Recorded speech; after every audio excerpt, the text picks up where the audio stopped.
Budget যেটা গত 22 June মাননীয় অর্থমন্ত্রী ডক্টর স্বপন দাশগুপ্ত এখানে রেখেছেন, সেই বাজেটকে আমি বিরোধী আসনের সদস্য হয়েও সম্পূর্ণরূপে সমর্থন করছি বা অভিনন্দন জানাচ্ছি।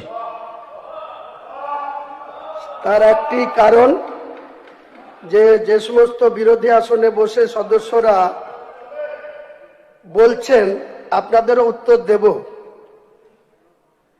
আজকে যিনারা বিরোধী আসনের মূল আসন অলঙ্কিত করেছেন বিগত সরকারের, এনারাই সামনের সারিতে মন্ত্রিসভার বলিষ্ঠ সব সদস্য পদে ছিলেন। এখানে পূর্ত দপ্তরের মাননীয় প্রাক্তন মন্ত্রী পুলক রায়ও বসে আছেন। উনাকে আমি এই হাউসে বলেছিলাম, একটা বহরমপুর থেকে রামনগর ঘাট 39 কিলোমিটার পিডব্লিউডি রোডের রাস্তা আছে, যেটাতে 4 জন বিধায়কের এলাকা, একটা নবগ্রাম, তারপরে বেলডাঙ্গা, কাঁদি আর রেজিনগর। 39 কিলোমিটার রাস্তার মধ্যে 14 কিলোমিটার পরে রেজিনগর, বাকি কাঁদি বিধানসভা আজকে বিজেপির জিতা আসন, বেলডাঙ্গা বিধানসভা বিজেপি জিতেছে, নবগ্রাম বিধানসভা বিজেপি জিতেছে। সেই রাস্তাটি এত অবহেলিত, এত খাল খন্দে ভরে আছে, কোনো গাড়ি 4 চাকা চলাচলের অবস্থায় নেই। এছাড়াও ওনারা তেড়ে উঠলেন সমর্থন করার জন্য। কিন্তু কেন সমর্থন করছি, কেন স্বপন বাবুকে সাপোর্ট করছি? বিগত সরকারের আপনারা মন্ত্রী ছিলেন।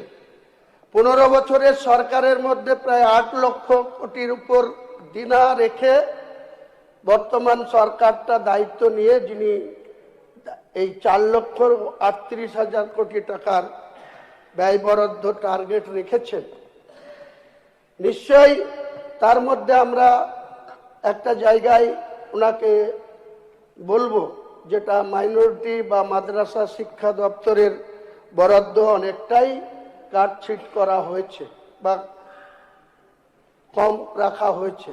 আগামী দিনে যখন 27-28 অর্থবর্ষের পূর্ণাঙ্গ বাজেট ফেব্রুয়ারি মাসে হবে, মাননীয় অর্থমন্ত্রীর কাছে আমার বক্তব্য থাকবে, আবেদন থাকবে যে এই বিষয়টি আপনি আগামী দিনে একটু দৃষ্টি দিয়ে দেখবেন। কারণ এই সরকার আসার ক্ষেত্রে মাইনরিটিদেরও ব্যাকডোর দিয়ে অনেক অবদান আছে।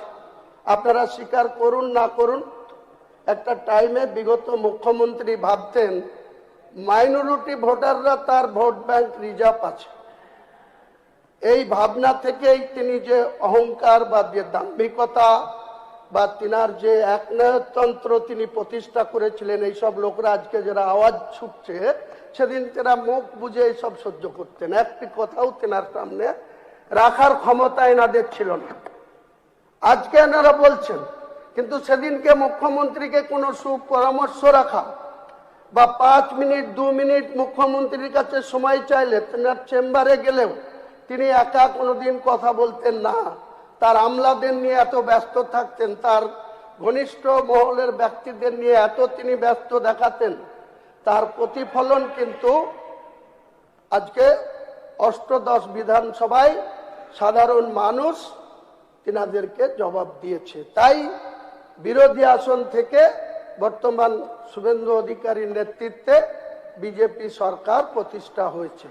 আমরা চাই বিরোধিতার জায়গায় বিরোধিতা করব, বিরোধী আসনে বসে নিশ্চয়ই গঠনমূলক বিরোধিতা করব, কিন্তু কাজের নিরিখে, উন্নয়নের নিরিখে। যেমন কেন সাপোর্ট করেছি নাই বলতেই, এর আগে আমরা মাননীয় মন্ত্রীর কাছে রেখেছিলাম যে অন্ততপক্ষে বিধায়ক উন্নয়ন এলাকার ফান্ডটা 1 কোটি টাকা করা হোক। তিনি অনেক কষ্টে, অনেক বলার পর 60 লক্ষ থেকে 10 লক্ষ বাড়িয়ে 70 লক্ষ করেছিলেন। নতুন মুখ্যমন্ত্রীকে কিন্তু বলতে হয়নি, উনি কিন্তু এলাকার বিধায়ক এলাকার সমস্যার কথা ভেবে তিনি এক কথায় 70 লক্ষটা 1 কোটি করে দিয়েছেন। এছাড়াও আমি মাননীয় অধ্যক্ষর কাছে দৃষ্টি আকর্ষণ করছি বা মাননীয় অর্থমন্ত্রীর কাছে, আপনাদের নতুন সরকার প্রতিষ্ঠা হওয়ার পর আমরা দেখেছি বিগত দিনে মমতা বন্দ্যোপাধ্যায়ের সরকারের যে রাজনীতিকরণ হয়েছিল স্কুল এডুকেশন দপ্তরটা, অর্থাৎ মাধ্যমিক শিক্ষা এবং উচ্চ মাধ্যমিক শিক্ষা, সেখানে যে সমস্ত সিলেকশন কমিটি ছিল, ম্যানেজিং কমিটি, সেগুলো এই সরকার এসে সম্পূর্ণ ভেঙে দিয়েছে। আমিও একটা কলেজের প্রেসিডেন্ট ছিলাম, সালার মুজাফফর আহমেদ কলেজের, সেটাও ভেঙে দিয়েছে, কোনো দুঃখ নেই। কিন্তু এখন যেভাবে এডুকেশন দপ্তরগুলা হরিঘোষের গোয়ালের মতো চলছে, যারা বিগত সরকার যেসব শিক্ষকদের মাথার উপরে রাজনীতিকরণ করে যে কমিটি বসিয়ে দিয়েছিল, ম্যানেজিং কমিটি, প্রেসিডেন্ট, সেক্রেটারি, তারা চলে গিয়েছে। এখন শিক্ষকদের পোয়াবারও হয়েছে।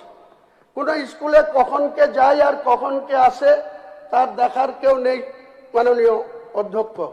এবং অধ্যক্ষ মহাশয়ের কাছে এবং অর্থমন্ত্রীর কাছে আমি দৃষ্টি আকর্ষণ করছি, এডুকেশন মন্ত্রী এখানে থাকলে ভালো হতো, নেই।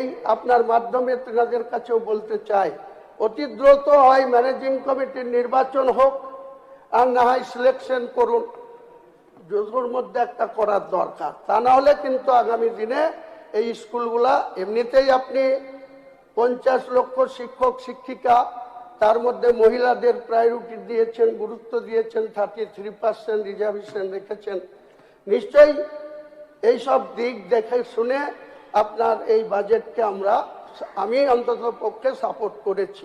এছাড়াও পুলিশের নিয়োগ হবে 20,000, স্কুল শিক্ষক শিক্ষিকা নিয়োগ হবে 50,000, আরো আদার্স হবে।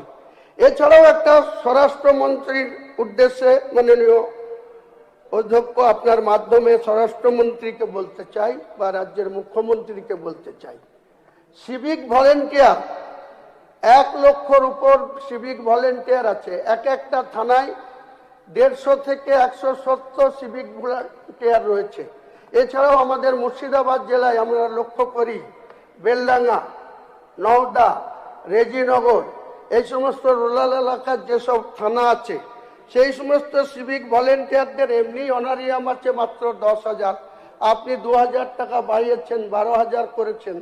তাদের কিন্তু ওসিরা বা এসপি সাহেবরা মর্জি মোতাবেক কোনো কিছুর ধার না ধরে এই লোকাল থানা থেকে 20 জন 30 জন করে তুলে শহরে তাদের ডিউটি দেয় প্রতি মাসে। তাদের কিন্তু এই 10,000 টাকা বা 12,000 টাকা যে অনারিয়াম পায়, তাদের সংসার চালাতে গিয়ে হিমশিম খায়।